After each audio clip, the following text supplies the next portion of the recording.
What are 3 things you can do to really decrease inflammation in your body? I'm Dr. Beth Westy, women's health and hormone expert, author of the books The Female Fat Solution and The Female Menopause Solution.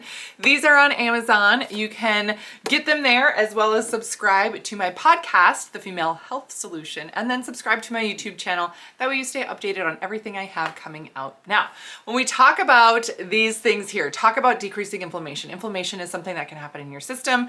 It can be a reaction to foods, things in the environment, stress response. There can be a genetic component to it as well. And this is the unseen thing that sometimes you feel more than you can see with your eyes. Like if you ever wake up in the morning and feel like, ugh, I feel puffy, or I feel like I've gained water weight, that can be a sign that you have inflammation going on. Now, when we're looking at decreasing inflammation, no one thing is going to be the end all be all. There are a lot of supplements out there that talk about decreasing inflammation. Great. Those can be helpful, but if you're not targeting these things too, they're not really going to work as well as they could. So when we look at this, we're looking at foods, anti-inflammatory foods, or really cutting out foods that can cause a lot of inflammation in your system. The classic ones are things like gluten, sugar, dairy, red meat. Those are the top 4. Right? You can also have issues with things like citrus fruits.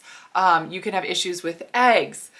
There can be other specifics that are causing inflammation in your system. Now remember, foods that are anti-inflammatory that help decrease inflammation can be fermented foods, but those can also be increasing histamine in your system, which can also then roundabout way of causing inflammation. But that's for a different day. We can talk about histamine a different day. For inflammation, we really want to avoid those big 4: gluten, dairy, sugar, red meat.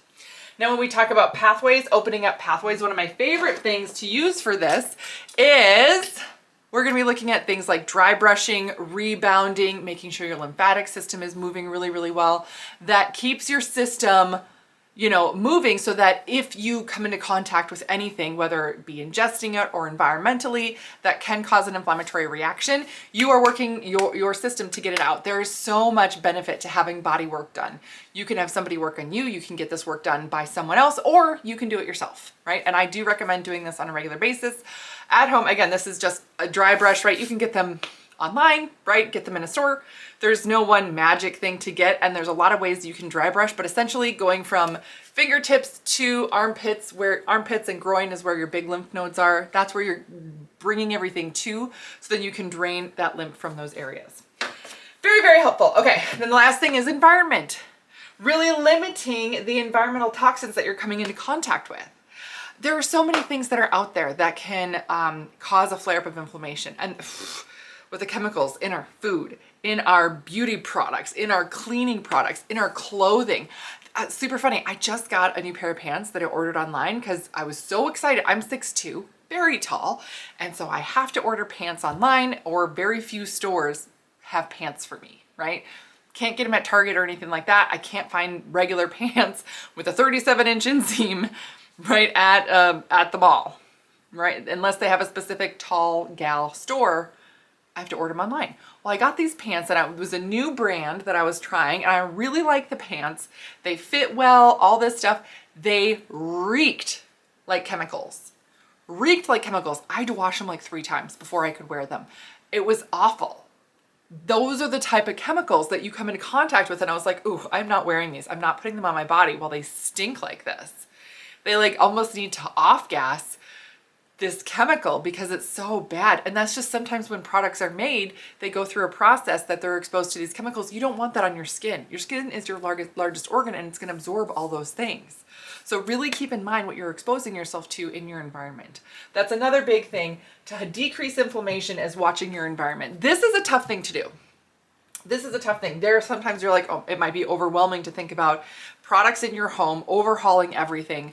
I recommend going through one room at a time. Like, go through your bathroom and then work on changing out your shampoos and soaps and makeup and all that stuff. Then go through your kitchen, make sure you're changing out those things. Go through your laundry room, make sure you're changing out those things as you run out. You can change them over to healthier products. But even so, I have had a super healthy, clean home for a long time and still ordered these pants, and they stink.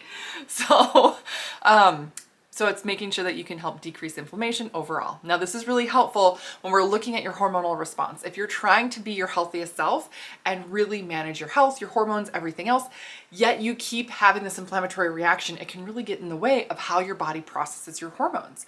That's one of the biggest things when we talk about inflammation. It gets in the way. So decreasing inflammation can really, really help. There are a couple of markers on the Dutch test that actually help us look at what your inflammation levels would be. So if you are looking at getting your hormones tested, really wanting to understand more about your body, how it functions, all of that, make sure you're getting that test. And then also we check inflammation too. So you can find out more information below this video. Click the link. You can learn how a Dutch test gets sent right to your house. You take it, send it into the lab, and then we go over the results with you and help you understand where to start. That way you're not lost, wondering what to do next. So that's what I got for you today. Thank you for tuning in. Please let me know if you have any questions. You can always leave a question below, but if you're not comfortable leaving a question there, you can always send it to me privately. I always welcome that because I hear from women all over the world every single day because there are so many things that you can struggle with. So have a great rest of your day and I'll see you later.